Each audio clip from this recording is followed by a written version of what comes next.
ចំណែកនេះក៏ខ្វក់ណាស់កុំយកចូលមកខ្ញុំអីសោះកុំអីសោះណាមាត់បានស្រែកដៃនៅរារែកខាងមុខហើយឆ្លើយថាប្រហែលមកពីបងត្រជាទេដឹងបងមាត់បានប្រាប់ដៃវិញថាខ្ញុំនិងត្រជាគឺជាមិត្តដ៏ល្អនឹងគ្នាគាត់មិនដែលបង្កបញ្ហាជាមួយនឹងខ្ញុំម្ដងណាឡើយមាត់បានសួរបញ្ជាក់ទៅដៃថាប្រាប់ខ្ញុំតាមត្រង់ភ្លាមខ្ញុំឃើញស្រមោលដៃឯងជាអ្នកធ្វើមែនទេដៃតប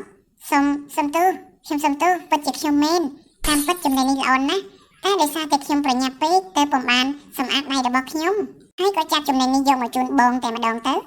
មាត់តបខ្ញុំឈប់ហូបហើយសូមឯងយកទៅវិញចុះតែលើកក្រោយត្រូវសម្អាតខ្លួនឲ្យមានអនាម័យសិនមុននឹងបម្រើអ្នកដទៃដៃបញ្ញាចិត្តថាដាច់ខាតខ្ញុំត្រូវតែសម្អាតខ្លួនឲ្យបានស្អាតជាពិសេសពេលចេញពីបន្ទប់ទឹកនិងមុនពេលបម្រើអាហារដល់អ្នកដទៃមិនដូច្នោះទេយើងនឹងអាចមានជំងឺជាមិនខានក្រោយពីមាត់និងដៃស្រស់ស្រួលគ្នារួចហើយត្រចៀកស្រែកឡើងថាសំលេងអីក៏ខ្លាំងម្ល៉េះតែដៃឯងជាអ្នកធ្វើមែនទេដៃតបមិនមែនខ្ញុំធ្វើទេតែសំលេងនេះគឺជាសំលេងរបស់បងមាត់ជាបានប្រាប់ទៅមាត់ថាកុំស្រែកខ្លាំងចិត្តខ្ញុំវាបណ្ដាលឲ្យខ្ញុំថ្លង់បានណា